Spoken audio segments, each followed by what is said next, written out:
Hello, good evening. Hello, everyone. Welcome. Thank you so much for joining us. Pop us a quick message to say where you're watching us from, what part of the world you're going to be joining us from. My name's Roger. I'm the founder of the Expedition Project. And as you can see, we've got a full panel tonight. We've got Dr. Peter Rogers. This will be the last time I call you Doctor, because I know you prefer Peter. So I just thought I'd start that off. Hi, Peter. We've got Nirvana from Edinburgh. We've got Molly from Nottingham. And we've got Yashu from RVC in London. So excited about tonight. Can't wait to get started. I thought the best way just to kick us off, just before we dive straight into it, let's just go around clockwise, and you guys tell the audience what your favorite animal is and why. So starting with you, Peter. Hi, good evening.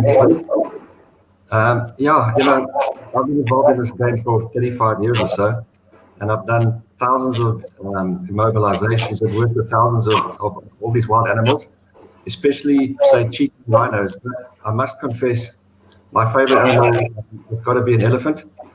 They are just so intelligent, and I'm biased from an anesthetic point of view. They're fantastic. But I love them to bits. I work a lot to them, especially the orphans. And I work a lot of elephants, and they're just so extremely clever. And boy, do they remember me. If I've worked on one for at least 2 or 3 times, when I go back again, they just run. They're very, very clever. The elephant never forgets. It's quite right. Fantastic. How about you, Nirvana? I would have to say that my favourite animal, a bit unorthodox, I suppose, would actually be a sable. After spending some time in South Africa myself and doing some translocations of sable and working with them, I've never seen anything like it before. And they've got this, these huge, fantastic horns, and then the male's just this dark black and absolutely stunning. And, their faces are almost so obscure. So I think just for their uniqueness, I have to go with the sable, and obviously sticking with the South African theme. Nice. Thank you. How about you, Molly? I'm really bad at picking favourites. So I'm going to either have to say leopards, because I was stalked by one in Zimbabwe and didn't realise. Or red pandas. They're quite different to leopards. But I adore red pandas because, fun fact about them, they were originally carnivorous, and then because all the wildlife around them was poached and things and destroyed by deforestation, they learned to eat bamboo, but they can't get their daily requirement for nutrition from just bamboo, so they sleep most of the day. So that's why I love them. You've always got some good facts. That's what I like about you. Fantastic, love it. How about you, Yashu? I like the hyacinth macaw because they're really they're the biggest macaw species, and they have a reputation, even though they're so large, for being really cuddly and gentle. And I don't know, I like that because I used to be really scared of birds, and then I saw a very cuddly hyacinth macaw, so I was like, oh, okay, that's nice. So yeah. Perfect. Okay, awesome. Thank you, everyone. So just to go through what the aims of tonight are, we're going to go through a little bit about how these courses are going to work, who's going to be involved, how you can make the most best use of it, and then obviously get a chance to ask questions in live streams like this. It's very important for us that what we're aiming to offer you is credible, it's affordable, it's collaborative. Just check if you guys. Just check if you guys haven't got any other streams running at the same time. There's a bit of feedback coming from one of the ones anyway. So it's very important with the collaborative side of things that we're really trying to build a sense of community with everything, and really try and get as much feedback as we can and engagement. So what you guys can tell us as the founding members is going to be so important. Tonight, and with each of these Q&As, we're going to have one member from each of the universities, these 3 founding universities, so Edinburgh, RVC, and Nottingham. One rep joining us to host some questions on behalf of any students that can't watch it live, but also just to give a bit of their different insights. And you guys can obviously also post your questions in the comments of where you're going to be watching this from, or send the questions through to your rep to to answer them, to ask Peter for these questions.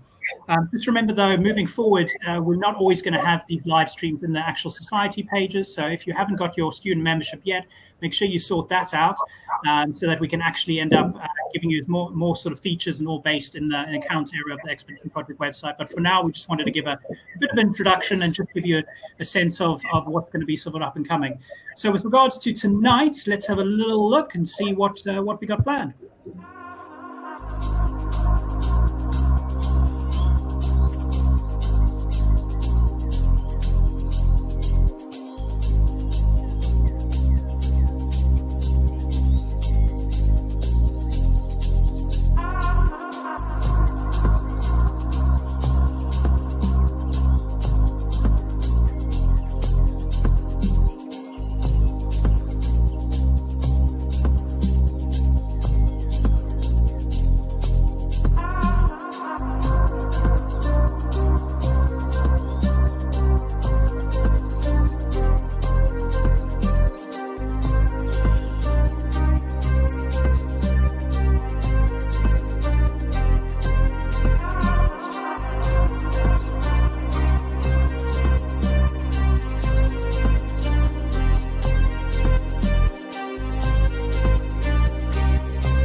So you can make as much noise as you like, it doesn't matter. Just a little taster of what we've got coming up tonight and what is coming up. So just a reminder, keep posting your questions. Even if you're watching us on replay, still post your questions and we can always aim to answer it as soon as we can. But keep those questions flowing as best we can. So to start us off, Peter, let's obviously start with you. Do you want to give us just a little bit of a brief background of yourself and what you've been doing and what you're up to, just to give everyone a bit of context? Okay, funny enough, I was just talking on my phone here now that the pangolin that has been confiscated, a poached pangolin has just been confiscated and its sting has arrived at my practice now. So what we're going to do, the pangolins are very, very stress susceptible. We don't know how long it's been in a car boot for or whatever. So we don't like to handle them when they're awake. So we're going to anesthetize it. And then they'll bring it here and we'll show it to you on the screen. We've got no idea what it looks like, how big it is or anything. So that's what I was talking about. Anyway, so that is one of the fields that we're doing a lot of pioneering work is the pangolin rehabilitation side of things. Pangolins that have been caught in stings and coming out of the tree. Anyway, just a bit of background for myself. I started work in 1987 for the then Natal Parks Board in KwaZulu-Natal. Those iconic reserves such as Mfolozi, Shishlui, and Mkuzi. I was working there for 7 years, mainly with the white and black rhinos. And then I moved to the Hoedspruit Endangered Species Center, which was formerly known as the Hoedspruit Cheetah Project. They had problems with neonatal deaths, and they were about to close the place. And then I managed to, together with a big team of experts, get that right. So I was there 7 years as well. And I've been on my own now, still doing all that same work for the Cheetah Project, but also other stuff as well for the last 18 years, entirely wildlife. Roger, you're muted. Before we get to the first topic of cheetahs, which is what we really want to sort of dive into tonight, does anyone from the panel have anything in particular about that you want to ask Peter, and sort of generally about sort of being a vet before we start getting onto any of those topics, or any questions that have come in from universities? Yeah. Am I right to start that off? Is that okay? So a little bit of a horribly general question, I suppose, but from the perspective of someone in the UK, how realistic or feasible is it that someone can come, I suppose, from a British background and then come to South Africa and practice wildlife medicine? Are there any sort of steps that you'd recommend people take while they're still in practice in the UK? You know, even if it's just working with domestic species, is that foundation still important before transferring those skills to wildlife veterinary? Yeah, you know what? With wildlife in this country, it's persistence, persistence, persistence. And you know, I don't want to put you ladies off, because in this country we have I know of 2, 3. I'm talking particularly about ladies because I think they make better vets, to be honest. We've got wildlife vets. We've got one from France, two from England, one from Belgium. There's one. There are quite a few that I know. So, I think if you wanted to get into wildlife, what one would have to do is you'd have to ease your way in. So, for example, there are a lot of places in this country where you can come out to a domestic animal practice. For example, like my practice is a mixed animal practice. I have a lady who works with me. I don't say she works for me, she works with me. She's a domestic animal vet. And as I just said, I think women make better domestic animal vets because they have more empathy, more sympathy. Anyway, so the best would be to join a practice like that. We've got a vet like me who does the wildlife. So now Debbie, in her spare time, that's my assistant who you'll be seeing now. When her time off, she comes with me.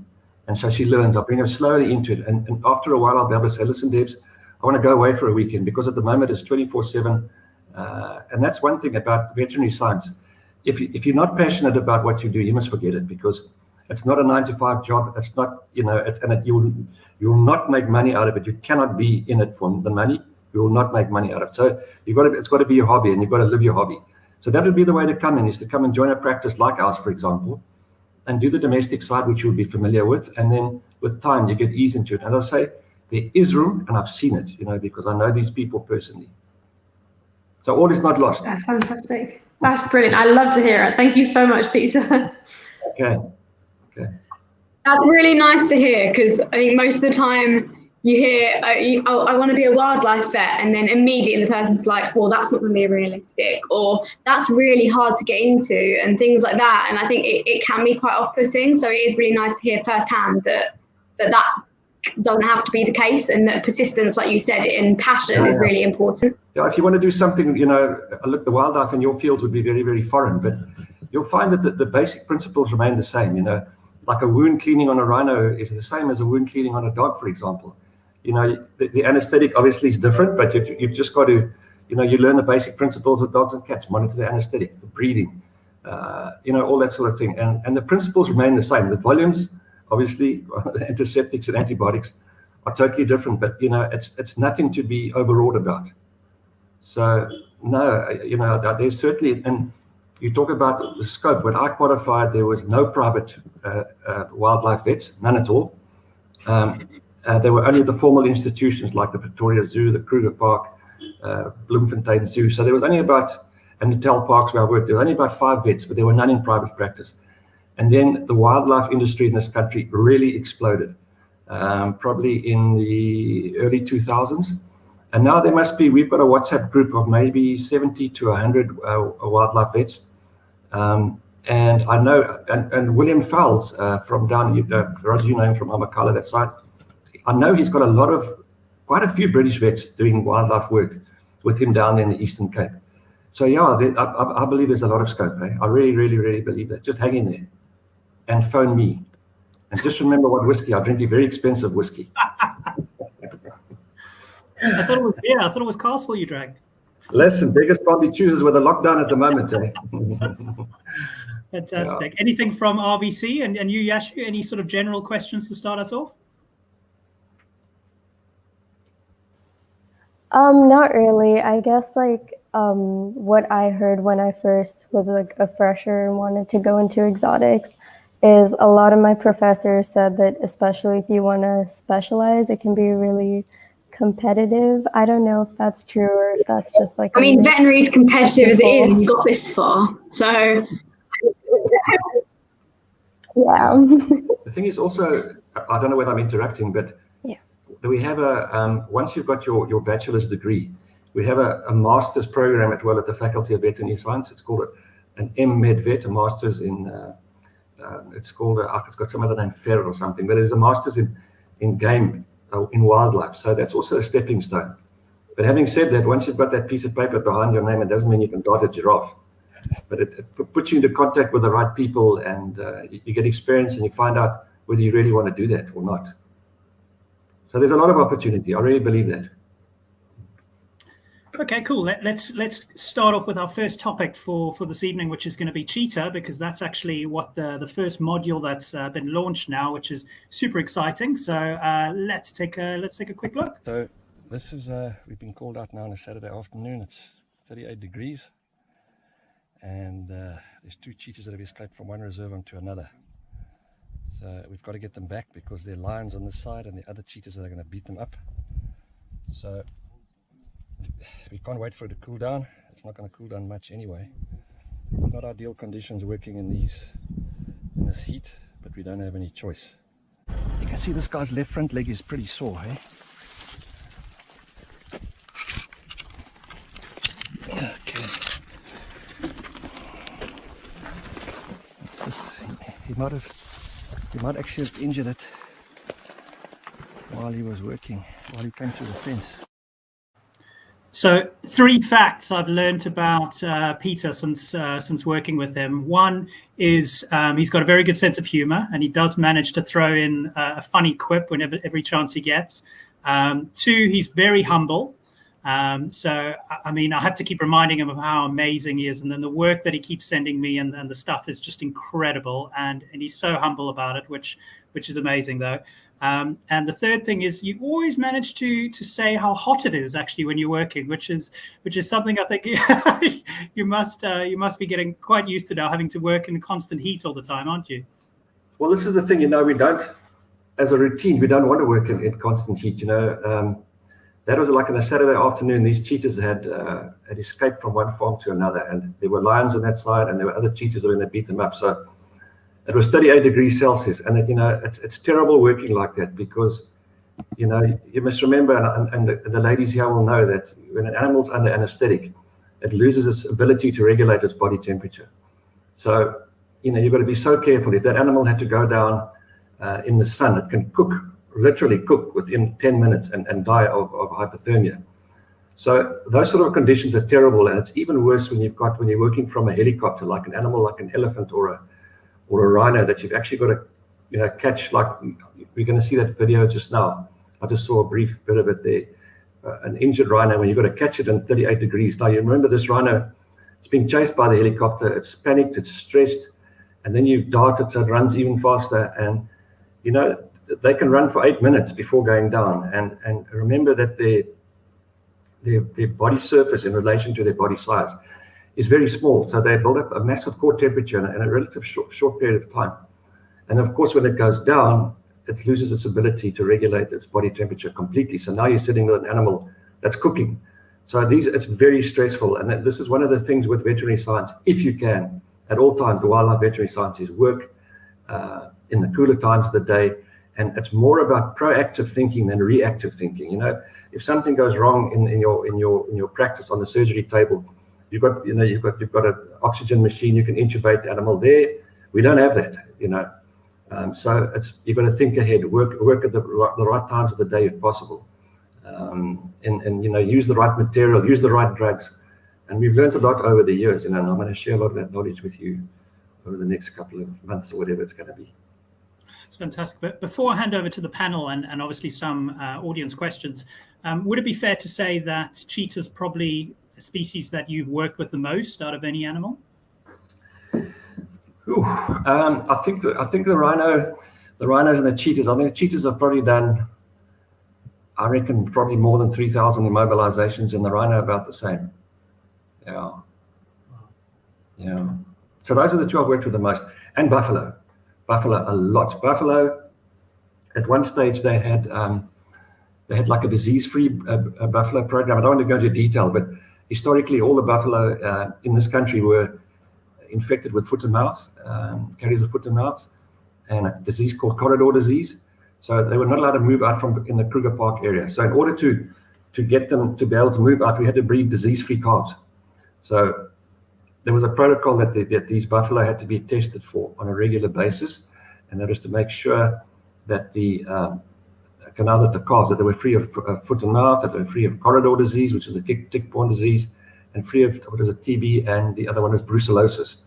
So over those years, the program was active for 10 years. We did about 10,000 buffalo immobilizations over that time, between 2000 and 2010. Yeah, but that was in sort of captivity, captive breeding programs, which that worked extremely well, and so the buffaloes are now being distributed right throughout South Africa. Wow. So we lost Nirvana for a minute with some Wi-Fi issues, but she's back again. There she is. Before I hand over to the panel for some questions, I've just got a quick question come in now that I thought we could maybe cover. And I don't know if you're able to answer this, Peter. Would a master's be necessary to start working with wildlife, or the other way around? Not necessary at all. I don't have a master's at all. I started working as a wildlife vet before there was even a master's degree. But the master's it equips you with a theory, and there's nothing wrong with it, but it's definitely not a prerequisite. Or the other way around, not at all. It's really, you're learning on your feet, and you're learning by watching other people, as I mentioned earlier. But a master's is nice because it puts you into contact with people, and if you're coming from a different country like the UK or wherever, at least you start familiarizing yourself with the various people, the various drugs, and the way things work. But certainly a master's is not necessary. It doesn't teach you how to dart a giraffe. Okay, fantastic. Okay, over to the panel. You guys got any questions on cheetahs specifically, or on any of the course that you've done so far? Anything in particular from you or any of your societies?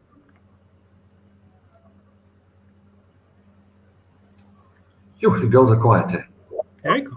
No, I haven't had much yet. I've just done another post reminding people if they have any questions, but nothing as of yet. Okay. Anything from you, Yashu? Yeah, I have a couple. So I was kind of waiting for everyone else before I started attacking. Would it be okay if I just go with first? Okay, cool. So yeah, some of these have been sent in by various society members. The first is that someone wanted a re-explanation of the whole genetic variability thing and how you maintain that in game reserves versus in free-living cheetahs. I think the confusion was with the crossbreeding and why free roamers benefit from it, but reserve cheetahs don't. Yeah. I hope that makes sense. That's a very, very good question, and it's really applicable here. Now, I don't know whether you're aware of it, but probably they reckon about 2,000 years ago that the cheetah went through a genetic bottleneck.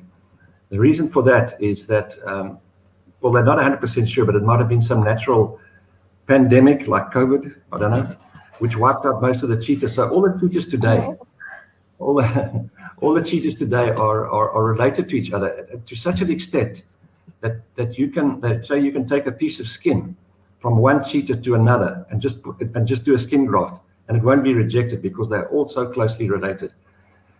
Now, so what they're doing now recently, you must remember that I'm talking about the wildlife industry in this country is probably, I'd say, maybe 30 years old. So it's still relatively in its infancy.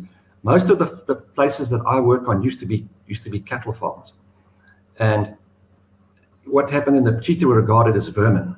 You cannot believe this. I mean, I remember 20 years, 15 years ago, where people used to shoot cheetah. But now, with ecotourism in this country is the biggest industry. So it's become worthwhile saving these animals. The guys have fantastically have got rid of their cattle and brought in game. So it means that the cheetahs have been allowed to breed. And again, this is where the genetics, because the genetics of the cheetahs is compromised anyway. Now, if you've got them in an area of 4,000 hectares, what do you call it, 10,000 acres, the chances of further inbreeding are excellent. So there is an umbrella group in this country called the Endangered Wildlife Trust. And they've got a young guy. He has a military helicopter flying over here now. It's turning taxpayers' money into noise. Anyway, so they got these cheetahs. What he's got almost like a stud book. And this stud book, what they do is he knows, sorry guys, can you hear that? Anyway, this guy's got the cheetah like a stud book, and he stays in regular contact with all these different farms. And when they have cubs, so what he's done, and it's very recent in the last 5 years, they've been swapping out cheetahs from one area to another. So in the captive, that's from the wild side. So there's a very careful eye kept on the genetic, because the cheetah is really, really, really important from a genetic diversity point of view. But from the captive breeding situation as well, that's a big problem, because in the old days you were just allowed to take cheetahs from the wild, or if you did, nobody knew, and this and that. And that was a big problem. From Namibia, the guys used to bring them into South Africa and then export them overseas. So there's a lot more. There's a registered cheetah stud book, and I think you would have seen in that cheetah presentation on that slideshow where we do the DNA testing, and every single animal has got to be on the stud book. It's got to be registered to make sure to cut out the illegal wildlife trade. So their inbreeding can potentially be more of a problem. So what one relies on there is that they have animals that are, for example, an animal with a broken leg that comes in and it's not able to go back into the wild. It's going to be put down, or for whatever reason, or it's very old, it's got some disability that can still be used to breed. So those are the two options there. But that's a very good question, very, very pertinent question, Ivana. Does that answer your question in a nutshell? Yeah, definitely. I think it's like a really complicated thing because I guess there's not one solution to like genetics. It's a very wide problem, but thank you. It makes sense. Yeah, now. You can apply that to all wildlife, really. But the cheetahs is cheetah, and funny enough, the rhinos as well. That rhino presentation you guys haven't seen yet, but the rhinos also in this, the southern white rhino was pretty much wiped out. And by the beginning of the 20th century, the early 1900s, they say there was only a handful of white rhinos left. Now, what is a handful? Is it 10? Is it 20? Is it 30? One doesn't know, but all we know is that it was a very small number. And by the, what does it say about the 1970s, Mfolozi had bred up like this handful of rhinos to be around about 3,000. And so again, the white rhino's genetic diversity is also not what it should be, but again, not nearly as severe as the cheetah perhaps. Thank you. Before we get some questions coming in from the audience, Nirvana, anything from you on sort of cheetah management or the cheetah course in particular from you or any of your society? Sure. So I just had a question about the gastritis or cases of gastritis that you see in cheetah at HESC. If you like I said, if you had an animal that broke its leg and was coming into the practice, but obviously you want to make sure that it's not going to spread any of those prions to any of the animals in captivity. Sort of, what's your process there? Does that animal then require euthanasia as a result, or is there a treatment plan that you can put that animal on to try and rid it of the gastritis? Okay, that's also a very good question. At HESC, we're very fortunate, and I say fortunate. The old golf player, Gary Player, used to say, the more you practice, the luckier you get. At HESC, there's been a very high, I'll give you a bit of background, there's been a very high emphasis put on nutrition, camp size, stress factors, because gastritis there's no doubt that there's a stress factor to it, and there's a dietary factor to it as well, component. So if those two are okay, then you're pretty much in the clear. Now, when I started at HESC in 1995, we immobilized each cheetah and we scoped each cheetah and we took biopsies, and we found that none of the cheetahs had gastritis. Okay, and I don't say we do it regularly, but any new cheetah that comes in, we haven't had a new one for a while, the first thing we do, you put it in quarantine, check for all the various feline diseases, because you've got a lot of animals together. If something had to go, it's going to go quickly. And we do the biopsies and check them out fully. To give you an idea, so that's where I think you're getting towards the amyloidosis. Is that what you're talking about, the prions? Yeah. So now the prions, I used to do quite a lot of consulting work in Dubai, and there's a center there that imported they probably imported about 20 cheetahs from South Africa. I don't want to mention the names of the places, but there was a lot of inbreeding as well, further inbreeding. Anyway, so when I started there, they took me across there to look at the problem.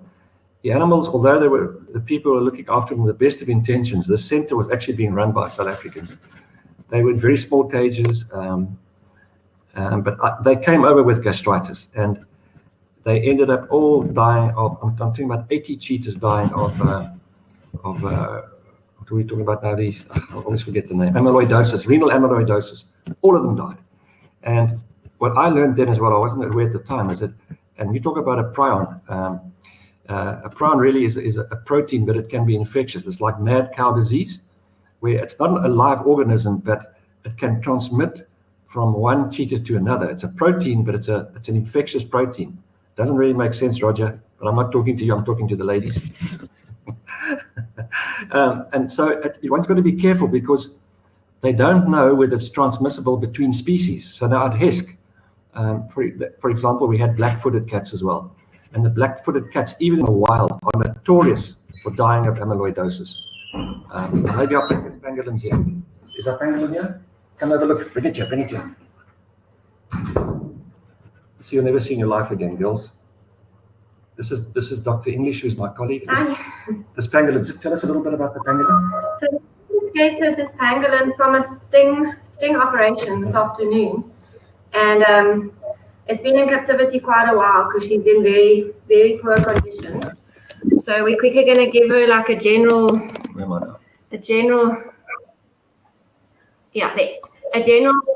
checkup, check if she's pregnant, give her some fluids, give her a bit of liquid tube feeding, and then x-rays, probably an ultrasound as well.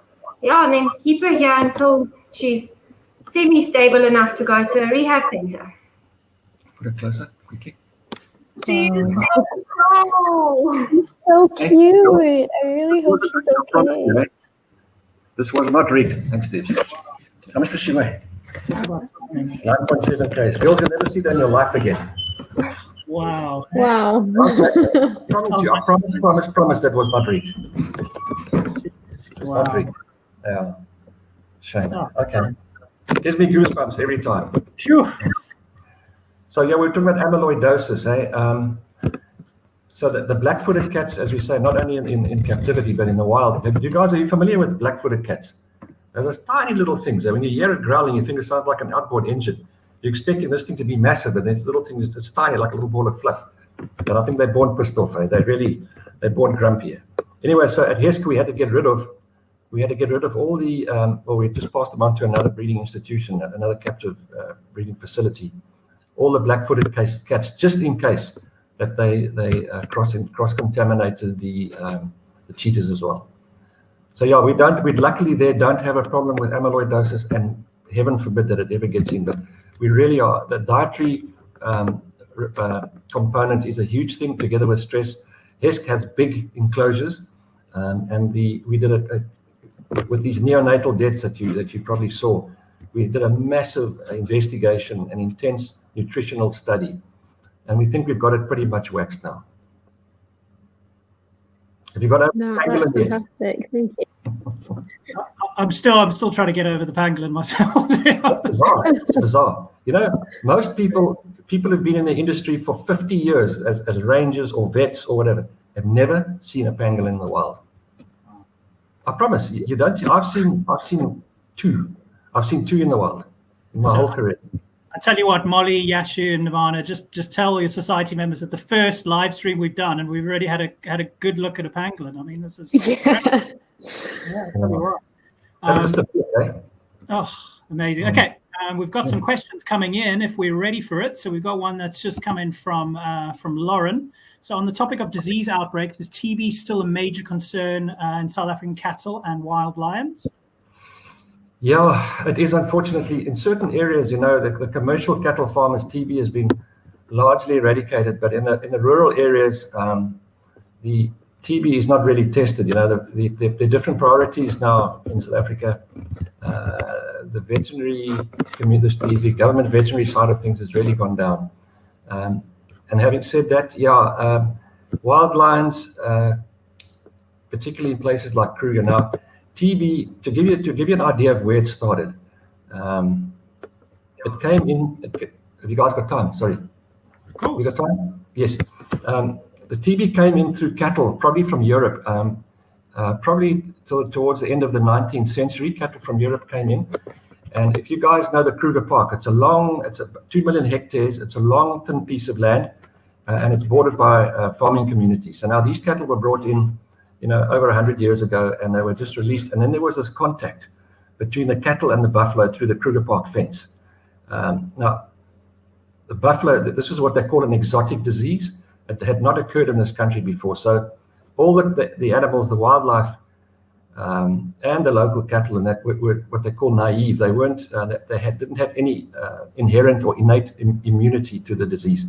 So once that got into the buffalo and the Kruger Park area, it spread like wildfire.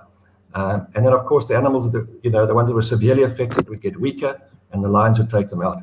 And so it spread. Then it was just being spread from buffalo to lions, but then it went from lion to lion, because you've probably seen photos or videos of lions when they're fighting over a kill. They're growling, and so then there was aerosol transmission from one lion to another. So it spread like wildfire amongst the lions as well. The lions are a dead end host, because once the lion dies of TB, nothing really eats it. But it's also spreading to warthogs, and now the warthogs is a problem because warthogs don't have respect for fences. Warthogs go in under fences, so they can distribute it from one farm to another very, very easily. So the warthog is a big problem, and we're seeing it a lot. They can move far, and they infect the warthogs, and they infect other animals on the other farms. So the warthog in this sort of system now is probably one of our biggest problems. But certainly TB is bad amongst the lions, it's bad amongst the buffalo. But the recruitment rate means, are the births outweighing the mortalities? And so far in Kruger, that is, so it is of concern. There's no vaccine on the horizon yet, but at the moment the animals are sort of holding their own. But yeah, there's no real cure or vaccine on the horizon, unfortunately. A fantastic question coming in from Lauren, and she's got one more here. So, are there any big concerns with husbandry enrichment in terms of captive breeding and domestication? Good question. Husbandry enrichment. You mean like when you say enrichment, you mean like putting in things to keep them busy, or is that what you mean? Is that what Lauren means? Okay. So she probably means like so they don't get bored and their mental state. Yeah, you know what? To me, that's got a lot to do with enclosure size. The smaller the enclosure, the more bored the animal gets, the more stereotyped the behavior becomes, walking up and down. The bigger the enclosure, and I've seen a lot of things, a lot of places, Hesk being one, and there are a lot of others that I work on, where a place like Hesk, you don't see that stereotypic behavior. They don't really need that much enrichment. Says me, I don't know. I'm putting my human values on that animal. I can never, and also one can never ever mimic nature. But I just find that the bigger the enclosure, the less people around, or that they can get away from the people, that they don't have to be up against the fence, the less stress. And the enrichment, I don't really see in the places I work at the moment. I have seen in other places where there's a stereotypic behavior, but yeah, where I work, I don't really see the need for it. And for a cheetah, I'm not quite sure what one would do. You could perhaps run, they run these like a piece of leather, and they got it on a winch or something, and they let the cheetah chase that. That's good. We do it now and again, but if you've got 80 or 100 cheetahs, from a practical point of view, it becomes difficult. But again, I can't emphasize enough the size of the enclosure is so important. I know that probably doesn't answer your question completely, because I don't have an absolute answer for that. Yeah, she's just actually said she was talking in terms of enclosure, so I think that sounds like that answers it. Yeah. Okay. Fantastic. Okay. No, thank you. So staying on the topic of cheetah, anything else from Molly, Yashu, or Nirvana? Anything else before we move on to another topic? Go for it. Sorry, just another question. Are cheetahs similar to domestic cats in the sense that they aren't able to fully metabolize drugs like paracetamol? Is that something that we see in wild feline species? Yeah, I don't use paracetamol on cheetahs, or I don't use it on any wildlife species, to be honest. We use a lot of the opiates, like tramadol and that sort of thing, but paracetamol, I don't use it at all. Not at all. It's a potent liver toxin, or can be. Okay, and also just to kind of a follow on, when you're using, I suppose, all these drugs off license, there's of course going to be nothing licensed in our wild animals. How do you adapt or extrapolate, your dosages for big cats, or is that something that you just learn over time that works best? No, you know what?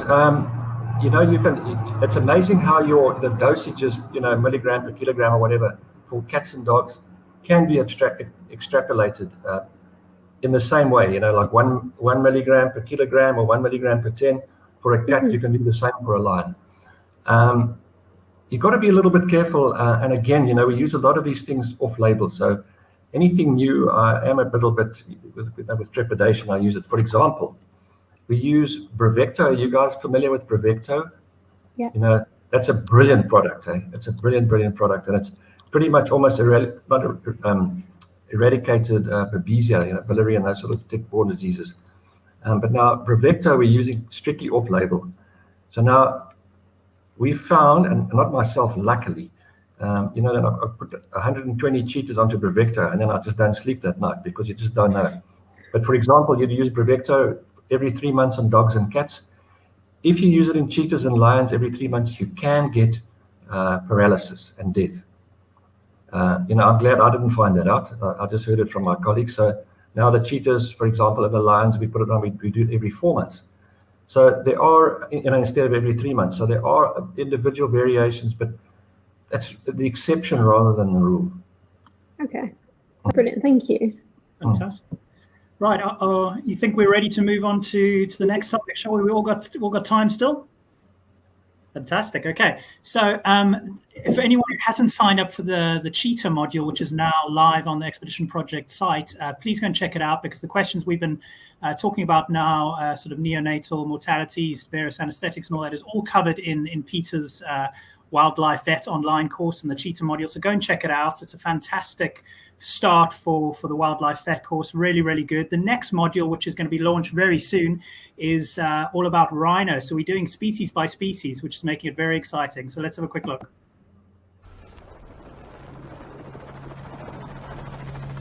We were called out to a white rhino bull in the Greater Kruger. It had a huge wound on the left side of its body and was really limping badly. We darted it from the helicopter. I used a low dose because I wasn't sure as to the severity of the wound, and it took a long time to react. And then when he did react, he didn't go down. So we had to approach him carefully. I didn't want to dart him again, so I approached him with a blindfold, and he didn't react too kindly to that. He turned around and sort of mock charged me, but I think he was too sore to do anything. So that's all we're going to show you just now, just to give you a little teaser to see what happens next. I tell you what, I love that video so much. Do you want to give us a little bit of an idea of what was going on there, Peter? Yeah, I mean, it turned out that this bull, this big white rhino bull, had been stabbed by an elephant. It happens now and again. We don't know whether it's because the elephants are coming into must or what it is. But this, I promise you, and it just shows how resilient nature is. I mean, we as vets, I think we claim a lot of credit where it's more a case of the animal coming right despite us. But this one was stabbed in the chest, and I promise you, when it went down, I mean, the pus just came pouring in liters out of the chest. And when I stuck my hand in, I could feel its lungs. I could feel its lung. I promise you, I could feel its lung. And I thought, because obviously that side, that lung's collapsed. And I just cleaned it out with iodine. That's one of the oldest antiseptics, iodine, you guys know it. It's one of the oldest, but it's the least irritant, and it works still very well.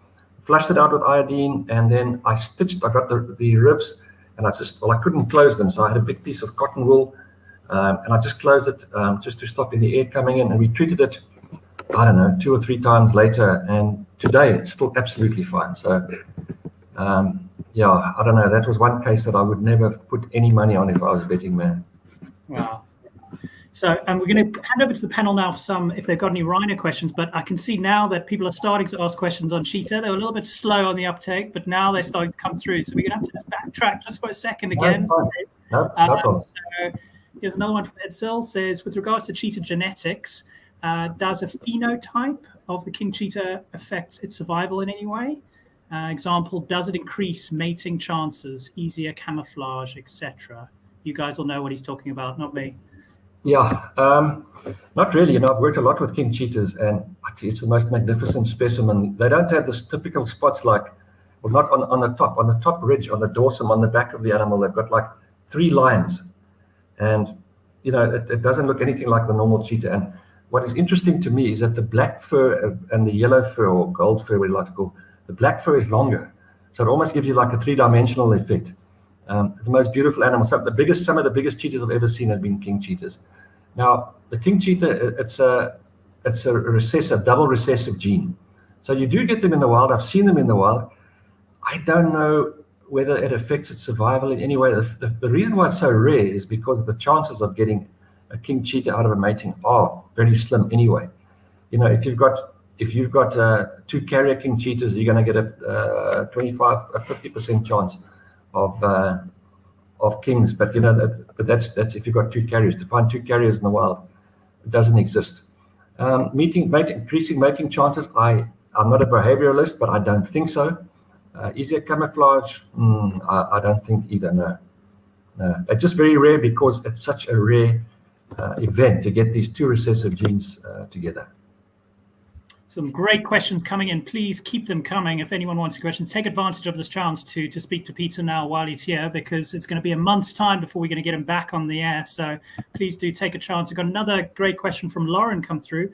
Are musculoskeletal injuries common in cheetah? Example, one from the earlier video also met young cheetahs with brittle bones and arthritis. Yeah, young cheetahs, that's in captivity. That's where brittle bones and arthritis, that's hopelessly inefficient diets, ineffective. And these days, with all the supplements available, it's actually criminal to have young cheetahs with these brittle bones and arthritis. There's been so much research done. And we actually, it was a big team, developed a supplement which would completely eliminate these sort of problems. I know in the old days they used to call it rickets, the brittle bones and that. The musculoskeletal injury is common in cheetahs. I don't know whether you're talking about captivity or in the wild. In the wild, certainly not.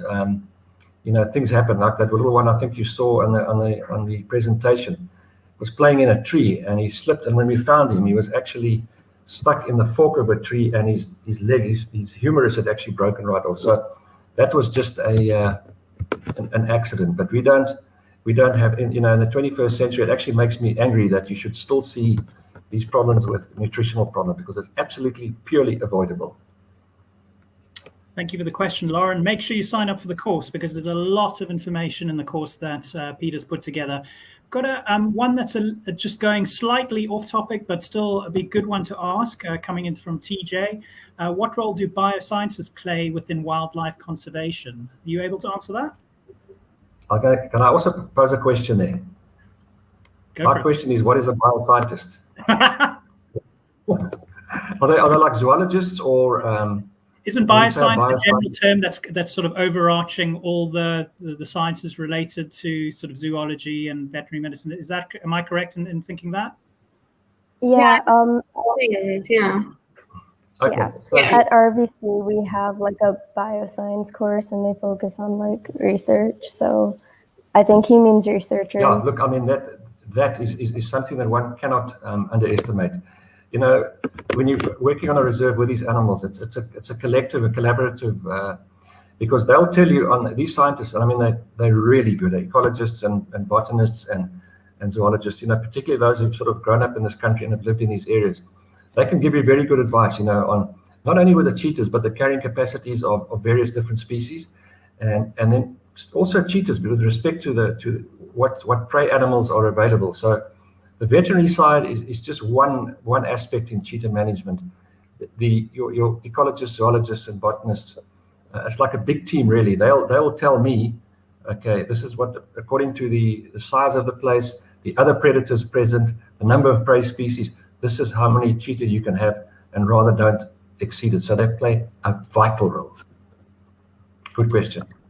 So Rose has just asked a question about pangolin, and it's interesting because Peter and I were just speaking about this. One of the future course modules is actually going to be on pangolin, so we're actually going to do a course-specific one on that. So you've got that to look forward to, Rose. I don't know if you want to give maybe if there's anything you want to talk about just in brief now, Peter, just to give you a little bit of a teaser, maybe. Yeah, look, I mean, your brief and my brief is a bit different because I can talk about it. We've got the time of year. It's interesting, in the past, and I say that probably like in the last 5 years or, the previous 5, the last 5 years, we've made huge advances in the pangolin. And I say we because, again, there's such a lot of input from various people.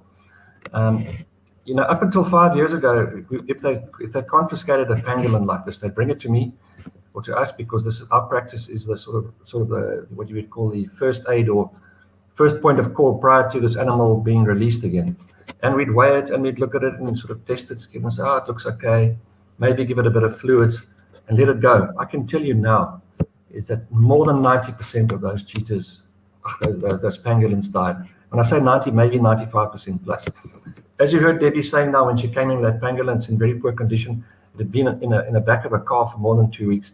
And these people don't know what to feed them, you see, because they only eat ants and termites. And if you hold your hand out with ants, it's not going to take it.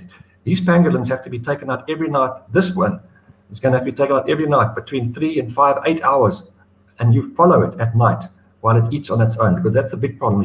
There is no artificial diet for a pangolin. But getting back to the pangolin medicine, Debbie is working on the animal now. What they do is, and it's incredible stuff to see.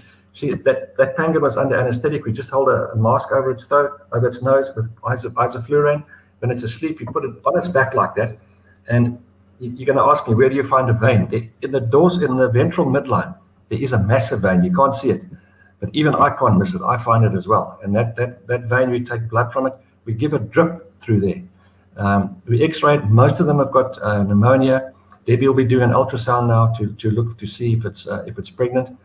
There is a lot of things. We do these blood tests, and you find that the kidneys are in a bad way.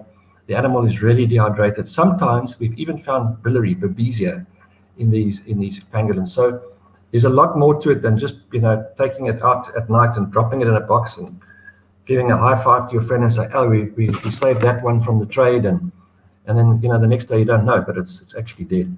So yeah, there's a lot more to the pangolin medicine. And as I said to Roger earlier, this particular pangolin now, we're going to do a complete blow-by-blow sort of documenting of how we treat them, and you'll be amazed. It's very, very, very costly, and that's what I've said to I'm drifting off the subject maybe a little bit. I've said to my colleagues, because everybody says, when the pangolin comes in, it's the most highly trafficked, illegally trafficked animal in the world. When a pangolin comes in, don't you fear for your life, and nobody must know about it, and no social media. I said, nonsense. I can think of a better word, but to me, to spend well, this latest one now, I worked out now, okay, it's £1,000, which is 23,000 rand just for one pangolin. It's only not even a week into it. It's rehabilitation. So it's a hell of a lot of money. So I say to the people, listen, 300,000 pangolins get poached in Africa or throughout the world every year. By saving one pangolin, there is no way we're going to save the species. So while we are looking after this pangolin, we are ethically bound. I will never let an animal, doesn't matter how big it is, how common it is, if an animal has got a pulse, I will try and save it. It doesn't matter what it is. So we are bound ethically, and anyway, it's just the right thing to do is to try and save this animal. But nobody knows about them. So I say to the people that know, the people with all the experience, why can't school children, the local school children, the rural children, the children of the people actually doing the poaching, can't we use this as an educational opportunity? I promise you, by saving this pangolin, you're not going to save the species. So let's do something useful. And to me, that's education. Oh, no, you can't do it. It's too stressed. I said, okay. That's why I said to Debbie, if we put it under anesthetic, that it's not aware of what's going on, can the people come and have a look at, oh, no, that's no problem. So that's why I said to Debbie, don't bring it here. When it's under anesthetic, you bring it here, because they are highly stress susceptible animals. So I see more than, I do see, saving this one's life as very, very important, but there's a bigger picture out there. Fantastic. So just to Rose again, look out for pangolin model in the module in the future. We're going to be talking a bit more about them then, but thank you so much for your question. So just getting back onto Rhino, I'm just going to list off some of the things that we've got planned in the Rhino module, which is incredible, just to blow you away. So Rhino mobilization, the drugs and the reasons and recumbency around that, Rhino oxygen darting equipment, darting options, species considerations, catheters, eye covers, drugs and treatments, ointments, wound treatment, microtripping, ear notching, DNA, genetic sampling, blood tissue, hair testing, transmitters, collars, anatomy, dehorning practice, various different types of wounds, antibiotics, painkillers, rhino recovery, difference between white rhino and black rhino, calf orphans, calf anesthesia, calf transporting, calf care. I mean, the list is just going on. This course that you're doing now is I've not seen anything like it. I mean, there isn't anything like this out there right now. And to have it coming from someone with your level of experience and humor and passion is just, it gets me so excited, as you can probably see. And I'm sure Molly, Yashu, and Nirvana will second those sentiments, and hopefully everyone else around as well. They look bored to me, these girls. I'm sure they're not at all. So just going back to the panel now, have you guys got any specific questions, just as a bit of a lead into the next module, rhinos? Any particular requests, any thoughts, ideas, or any feedback or anything you'd like to raise? Go for it, Yashu. I think this is like one that you're probably sick of answering, but what are your thoughts on dehorning, and like, what do you think is like best practice? Do you do it very often? Just kind of stuff like that. Yeah. Yeah, you know what? That's a very good question. Yes, and I can promise you now. We've done hundreds, and as a vet myself, and I think a particularly passionate one, and empathetic vet, I'd like to think. You're actually disfiguring that animal. So it's got to be drastic, like drastic times call for drastic measures. Over the years, and I've been involved, with this rhino stuff for more than 30 years now, we've just seen a steady decrease in the numbers. So even with the best anti-poaching measures, these guys are still coming in. They're prepared to risk their lives, because you must remember that rhino horn, pound for pound, is the single most valuable commodity on this planet. Okay, so these guys are prepared to risk their lives to come in, and believe me, the anti-poaching guys now, the units, we've made huge strides, in locating and catching these poachers. I mean, we're using canine units now. We've got Debbie looks after about 100 anti-poaching dogs, and these dogs are machines. They've brought up the arrests by many percent. So that they're still prepared to take their lives, to risk their lives. So you've got to make that rhino less attractive. You've got to go, this guy's got to. So in the past we did ear notching and microchipping and all this sort of stuff, but it never acted as a deterrent. All that sort of stuff was after the fact. Then you could, if you took DNA, you could find out where the rhino came from, but then the animal's got to be dead. And all this sort of thing. So about 5 years ago, we started the Rhino Revolution, the off-bombers, we started doing it. But that was just because these little rhinos were together in a relatively small area, and everybody obviously knew they were there. And then the big decision was made last year. There's some private reserves bordering the Kruger Park, but there are no fences. So they're essentially part of the Kruger Park, and the rhinos move backwards and forwards all the time. But the Kruger Park is being hammered, and it's not. They are absolutely unbelievable, the anti-poaching teams. But it's huge. I was speaking to the one guy yesterday, day before yesterday, he brought his dog in that had been hammered by a warthog, one of the rangers. He's got himself and 14 rangers. He's got 190,000 hectares. That's 400,000 acres for one guy to look after. It's impossible. So they've got aerial flights and all that sort of thing, but still. So the private reserves, these private reserves on the outside, on the boundaries of Kruger, took the decision this was last year for the first time, April, took the decision to dehorn their rhinos. So the first one was Kaseri Private Game Reserve. Up until last year, they'd lost, that they know of, 60,000 hectares, 120,000 acres. They'd lost 84 rhinos that they knew of. We dehorned all those rhinos last year, and there hasn't been one animal lost in 18 months. The similar picture is presented in various other reserves around here. And a lot of people say, but a rhino without a horn is not a rhino. I don't know. I would rather see a rhino without a horn than not see a rhino at all. And to me, I was saying to Roger, it's actually funny. I'm more used to seeing rhinos now without horns. To see a rhino with a horn to me is actually a bit strange. So, but rhino, cutting the rhino horns is on its own is not the silver bullet. Rhino horns, the rhino horn dehorning is together with good security. Those two together form a huge deterrent, because then that guy's like, because you will see in the rhino presentation the anatomy, that you can't cut the rhino horn right off at the base because it actually go into the sinuses. So you've got to leave a little bit behind. But then we just smooth it off with a grinder. So, but you still leave 100, 200 grams behind. That you have to do. Otherwise, you're gonna actually hurt the rhino. So then that poacher's gonna say, yes, okay, now I've heard all of these rhinos have been dehorned. They might have 100, 200 grams left. These guys have got a very good anti-poaching team, and they've got all these dogs, and they've got a helicopter. And is it worth my while going in just for that little bit of horn? And it appears to be the answers appear to be no, because they're not.